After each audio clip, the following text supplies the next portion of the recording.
Alright, so if you're looking for some simple, straightforward lights to help you get great product shots for your videos, then these inexpensive softboxes are a great option to consider. While they may lack some of the features of higher-end production lights, they're pretty versatile and can produce excellent results with little effort.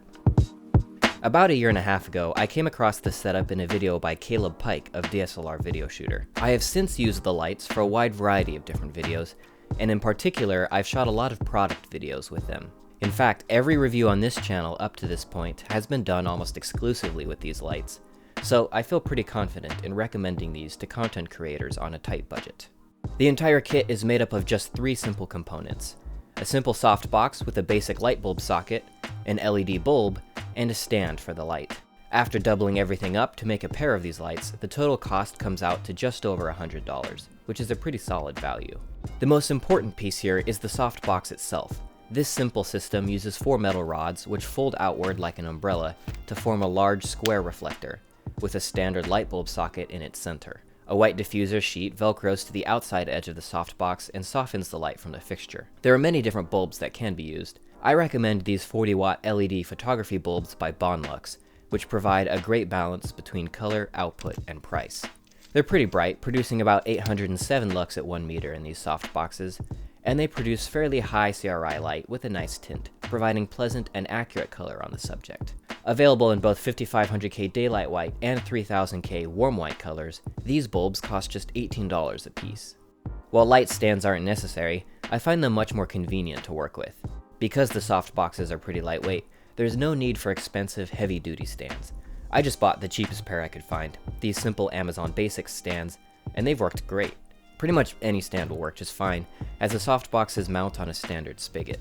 When I purchased these lights, I bought everything separately for around $150. These specific softboxes are no longer available individually, but are sold in a kit for just over $100, which includes 2 softboxes and stands, a carrying bag, and a couple CFL bulbs. I would highly recommend purchasing this kit and a couple of extra Bonlux bulbs, as you'll get more than I did for less money. I'll add links to all of this in the description below. Alternatively, if you just want one softbox, there are several other brands available on Amazon for low prices, which are all essentially the same basic design, so I'll link a few of these as well. The main purpose of using a fixture like this is to get soft light which wraps around the subject, creating a very pleasant and natural look. In general, it's best to get these lights as close to the subject as possible in order to provide the softest lighting. I usually place one light slightly in front of the subject, just out of frame as a key light. The other light often looks great placed slightly behind the subject, opposite the first light, to create a soft backlight which helps to fill out the shadows on the subject, creating a nice, clean look. Another great look is achieved by placing one light directly above the subject, pointing downwards. This downward radiating light nicely illuminates the product and little else. It can then be complemented again with another light or bounce to fill in some of the shadows. To add more style to the shot, I like to keep the 5500K bulb in my key light and use the warmer 3000K bulb in the second light. This adds some extra color and subtle contrast into the scene. Alternatively, just a single light can be used behind or beside the subject to create a darker, more contrasty and dramatic effect. The softbox can then be slowly moved side to side or twisted on its stand to create a really cool sweeping light effect. I think this looks especially cool in macro shots. Because the lights are square in shape, they can be used to create sharp diagonal reflections on shiny surfaces, which is a great effect to use for tech videos and the like. Depending on the look you're going for, you'll want to figure out a nice background for the scene. This doesn't have to be complicated or expensive. I just use a simple frame built from PVC, which is used to hang a black sheet to create a dark background. Another great look can be easily achieved by placing the lights in the middle of a room and simply taking advantage of a plain white wall. Placing the lights on either side of the subject will illuminate the product and cast a bit of extra light onto the wall in the background, which looks especially nice when using contrasting warm and cool bulbs. While these lights create pretty soft light on their own, they have only a single layer of diffusion, which allows more light to escape but doesn't create the softest lighting possible. In order to create an extra soft look, which mimics sunlight coming through a window, the lights can be placed behind a white sheet, which will act as another layer of diffusion, and will effectively increase the emissive surface area. However, when doing this, be aware that the output of the lights will be reduced, and may not be enough to provide the proper exposure for your shot. It is often a good idea to pair a light with a white board to act as a bounce, filling in some of the shadow on the unlit portion of the subject. If I'm only using one light, I will sometimes just use the large white diffusion sheet of the other as a bounce. Because the softboxes just use standard light bulb sockets, you can really experiment with various different bulbs to see what works best for you. I bought this pair of cheap red LED bulbs at Walmart for only $7, and they can be used to add some really cool extra colored lighting for a dramatic effect, or can be used to illuminate a background. As great as this setup is, it certainly isn't perfect, and there are a couple important issues to be aware of. The lights are very inexpensive, which is great, but the build quality is not great as a result. They aren't super durable and will inevitably start falling apart. I'm pretty careful with my lights, but after about a year and a half of extensive use, they're starting to show some wear. That said, they still work just fine, so this won't really be an issue if you exercise care while using them.